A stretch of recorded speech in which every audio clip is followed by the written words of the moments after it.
After my massively disappointing experience with Dragon Age The Veilguard, I decided to reinstall some of the older games in my Steam library and take a trip down memory lane. And it got me thinking about a sentiment I've seen expressed online a lot over the past few years, that video games have been consistently getting worse and that older games are just better. But is it just nostalgia or rose-tinted glasses that are creating a preference for games of the past, or have modern games actually been getting worse? That's what we're going to explore in this video. So without further ado, let's buckle up, grab some iced coffee, and dive right in. The first thing I want to consider when comparing modern games with older games is that there is a bit of a survivorship bias with the latter. When players return to games of the past, they only go to the best games from that era, while mid games or bad games are just completely forgotten. Meanwhile, we can easily recall all the good and bad games that have come out in the past few years.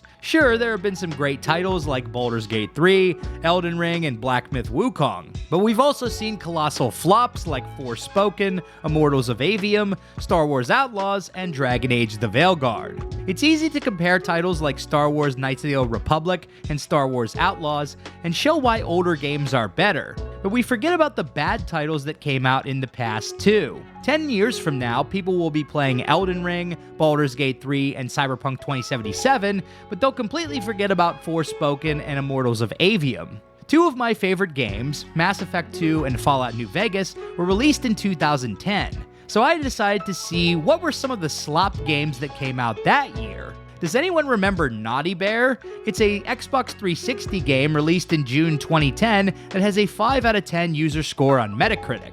Or how about some crappy movie and TV spin-off games like Iron Man 2 and Prison Break: The Conspiracy? No, nobody remembers these games because they're too busy playing Red Dead Redemption, Mass Effect 2, Darksiders, or one of the many other hits from 2010. So when we think about games from the past and compare them with newer releases, we're only thinking about the best games from that time period. Also, not every good game from the past still holds up well today. Oblivion used to be my favorite game of all time. Whenever I dive back into it today, I can't help but notice its many flaws.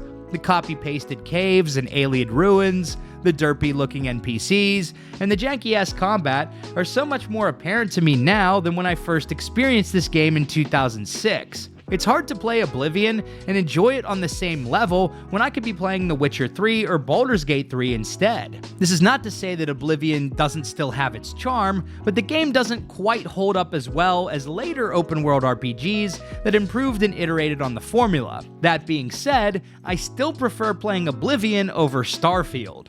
And I think one of the big reasons why players feel like older games are better than new ones is because we've witnessed the decline of many major AAA studios right before our very eyes. Bethesda, BioWare, and Ubisoft have all tanked their reputations by releasing subpar products compared to games they put out in the 2000s or early 2010s. Bethesda took the RPG world by storm with titles like Morrowind, Oblivion, Fallout 3, and Skyrim. Fallout 4 was also a smash hit despite its flaws, but their last two big releases were Fallout 76 and Starfield. Brother, what's that? BioWare was once king of the RPG genre with Baldur's Gate 1 and 2, Star Wars Knights of the Old Republic, the Mass Effect trilogy, and Dragon Age. But their last three new releases were Mass Effect Andromeda, Anthem, and Dragon Age The Veilguard. All big flopperinos. Ubisoft used to put out great games too, like the Assassin's Creed Ezio trilogy and Far Cry 3, but they've seen a significant drop in quality in recent years with titles like Skull and Bones and Star Wars Outlaws. Also, a lot of these studios have taken the edge out of their games as well. As video games became big business, large AAA studios started playing it safe with their games, opting to sand off the rough edges like dark subject matter or anything remotely controversial. For instance, in older Bethesda games, whenever you looted gear off of a dead NPC, those items would be visibly removed from the character model. So if you took an NPC's armor, they would be stripped down to their underwear. But taking the clothes off of a female character model is too toxic and leans into the male gaze, which is a little too risky for the corpos. So in Starfield, whenever you loot the armor off of a dead NPC, their clothes remain fully intact. In Assassin's Creed Valhalla, a game where you play as a Viking, if you kill more than a handful of civilians, you will get a game over. Because we all know Vikings were known for their kind nature and proclivity for sparing unarmed monks in the monasteries they pillaged. And when it comes to Dragon Age The Veilguard, all of the evil choices and potentially problematic elements have been removed from the game. Topics covered in previous Dragon Age games like slavery and blood magic are glossed over, and you can't even play as a blood mage in The Veilguard, unlike Origins and DA2. Hell, you can't even be mean to people in dialogue choices, because God forbid the player make any morally questionable or problematic decisions in the game. One of the most poignant lines from SkillUp's review on The Veilguard was that it feels like HR was in the room whenever they crafted the dialogue in the game. And this kind of corporate safe approach to game development is rampant throughout the industry today. Of course, there are exceptions like Cyberpunk 2077 and Baldur's Gate 3, but a lot of modern AAA games are just playing it safe and end up being boring as a result. And then we have the insertion of modern-day political viewpoints into video games, which is often done in a preachy or condescending way. Let's take Assassin's Creed Odyssey for example. Assassin's Creed is a series where we dive into a simulation, experiencing the memories of fictional ancient heroes throughout history. It's a way for the player to immerse themselves in different periods of history and live out the power fantasy of being a badass assassin. In Assassin's Creed Odyssey, a game set in ancient Greece, Ubisoft wrote a villain character named Cleon who was clearly based on Donald Trump. Cleon gave a speech proclaiming he would make Athens great again, and at one point Cassandra even refers to him as the Orange Man. I will make Athens great again!